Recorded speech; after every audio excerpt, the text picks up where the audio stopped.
Assalamualaikum warahmatullahi wabarakatuh. Adik-adik sekalian, kali ini kita akan membahas tentang materi struktur atom.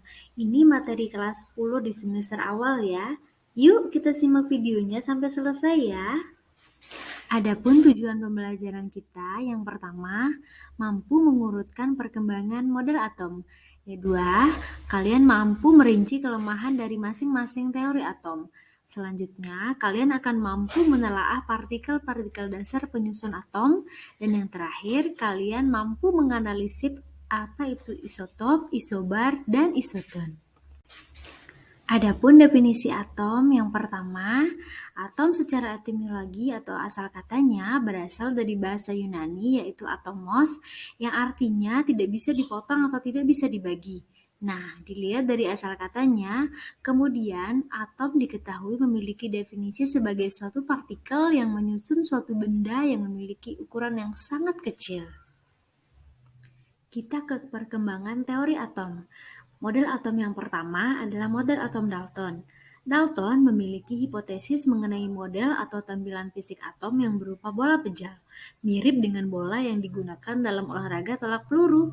Ini adalah gambar model atom dari Dalton. Model atom yang kedua adalah model atom menurut Thomson. Nah, melalui penelitian cahaya katode yang kemudian disimpulkan sebagai sebuah partikel penyusun atom yang memiliki muatan yang sampai sekarang disebut sebagai elektron. Model atom Thomson ini mirip dengan roti kismis. Model atom yang ketiga yaitu model atom menurut Rutherford. Nah, Rutherford melalui percobaannya yaitu penembakan sinar alfa ke permukaan logam atau lempeng emas tipis, dia menyatakan bahwa atom terdiri dari inti yang bermuatan positif dan elektronnya yang bermuatan negatif yang mengelilingi inti atom. Nah, di samping ini adalah gambar atom menurut teori Rutherford. Selanjutnya, model atom menurut Niels Bohr. Niels Bohr melalui percobaannya yang menggunakan spektrum atom hidrogen, dia mampu menjelaskan mengenai keberadaan elektron di sekitar inti atom. Bohr juga mengatakan kalau atom itu memiliki beberapa lapisan kulit dengan setiap kulit memiliki elektron yang bermuatan negatif yang kemudian menjadi lintasan-lintasan yang dilalui oleh elektron itu sendiri.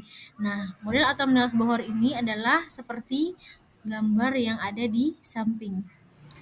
Teori atom selanjutnya, yaitu yang terakhir ya, yang kita gunakan sampai sekarang, yaitu teori atom modern, di mana partikel-partikel tidak hanya berbentuk gelombang, namun juga gelombang probabilitas, sehingga tidak mungkin dapat menemukan kedudukan pasti dari suatu awan elektron yang mengelilingi inti atom. Nah, model atom modern ini adalah tampak seperti gambar di samping, yaitu dengan ada inti atom di dalam, kemudian di luarnya itu elektron, kemudian di dalam atomnya juga terdapat orbital-orbital.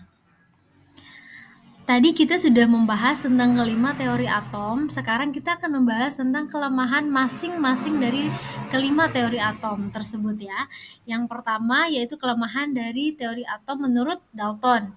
Nah, si Dalton ini tidak dapat menjelaskan adanya partikel subatomik atau partikel pembentuk atom yang menurut dia atom itu adalah partikel terkecil yang sudah tidak dapat dibagi lagi.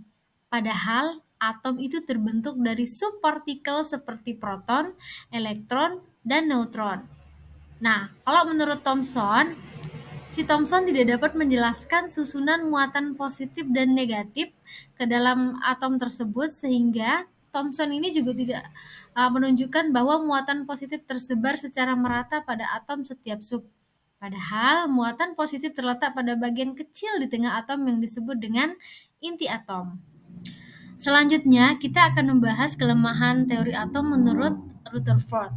Yang pertama, Rutherford tidak dapat menjelaskan kenapa elektron tidak jatuh ke dalam inti atom. Yang kedua, elektron memancarkan energi ketika bergerak, sehingga energi atom menjadi tidak stabil. Selanjutnya, tidak dapat menjelaskan spektrum garis pada atom hidrogen. Ketiga hal tersebut adalah kelemahan dari atom menurut Rutherford. Sedangkan menurut Niels Bohr, dia hanya mampu menjelaskan spektrum atom sederhana seperti atom hidrogen dan tidak dapat menjelaskan atom-atom yang lebih kompleks.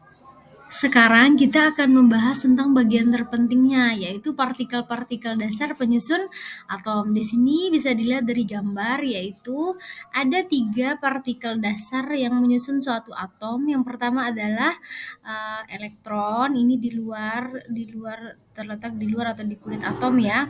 Kemudian yang kedua itu proton. Proton ini bermuatan positif yang terdapat di inti atom atau di tengah-tengah. Kemudian yang terakhir adalah neutron. Neutron ini tidak memiliki muatan atau netral. Sekarang adalah penjelasan dari ketiga partikel atom dasar penyusun atom tadi ya. Yang pertama, proton adalah partikel penyusun atom yang bermuatan positif yang berada di dalam inti atom. Kedua, elektron, yaitu di mana elektron adalah subpartikel atom yang bermuatan negatif dan terletak di bagian kulit atau luar dari atom. Yang terakhir yaitu neutron. Neutron ini partikel atom yang tidak memiliki muatan atau bersifat netral. Hanya atom hidrogen saja yang tidak memiliki neutron. Melalui ketiga partikel dasar penyusun atom yang sudah saya jelaskan tadi, kita akan menganalisis isotop, isobar, dan isoton. Namun, sebelum kita membahas apa itu isotop, isoton, dan isobar, kita akan membahas tentang apa itu lambang unsur, nomor massa, dan nomor atom. Nah, sekarang kita akan membahas tentang notasi atom ya, yang Mg di sini atau magnesium ini merupakan lambang unsur. Nah, angka kecil yang di atas atau 24 ini adalah nomor massa, kemudian angka 12 ini adalah nomor atom, di mana penjelasan untuk nomor massa itu menunjukkan jumlah proton ditambah dengan jumlah neutron di dalam atom. Tadi sudah dijelaskan tentang nomor massa ya, atau angka kecil yang ada di atas lambang dari suatu unsur. Sekarang kita ke nomor atom atau angka kecil yang di bawah dari lambang unsur ya, di mana nomor atom ini menunjukkan jumlah proton suatu atom unsur. Nah, nomor atom ini selalu sama dengan jumlah proton. Nah, pada keadaan netral atau pada atom netral atau dengan catatan tidak memiliki muatan, maka nomor atom sama dengan jumlah proton dan sama dengan jumlah elektron. Ini hanya berlaku pada atom yang netral atau tidak memiliki muatan. Kita telah membahas tentang partikel-partikel dasar penyusun atom. Kemudian kita juga telah membahas tentang rotasi atom, yaitu nomor massa dan nomor atom. Selanjutnya kita akan membahas tentang isotop, isobar, dan isoton. Isotop sendiri adalah atom-atom sejenis atau atom-atom dari unsur yang sama yang memiliki nomor atom sama tetapi nomor massa yang berbeda. Di sini contohnya atom karbon atau C ya, yang memiliki nomor atom sama-sama 6, kemudian nomor massanya berbeda ya, dari 12, 13, dan 14, sehingga atom-atom C ini disebut isotop ya. Selanjutnya untuk isobar. Isobar yaitu atom-atom yang terdiri dari unsur yang berbeda, memiliki nomor massa dan yang sama tetapi nomor atom yang berbeda. Ini bisa dikatakan sebaliknya atau kebalikan dari si isotop ya.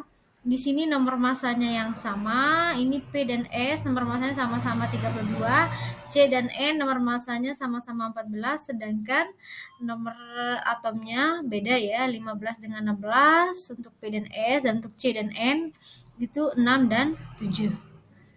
Yang terakhir, kita akan membahas tentang isoton. Isoton di sini yaitu merupakan atom-atom dari unsur berbeda yang memiliki nomor atom dan nomor massa yang berbeda juga, namun memiliki jumlah neutron yang sama. Di sini contohnya sudah jelas ya, baik natrium maupun magnesium itu sama-sama memiliki jumlah neutron sama dengan 12. Kemudian atom karbon dan nitrogen juga memiliki jumlah neutron yang sama, yaitu berjumlah sama dengan 7. Nah, sekian dulu nih video pembelajaran tentang teori atom. Semoga video ini bisa membantu ya buat adik-adik yang mau belajar. Terima kasih sudah menonton videonya.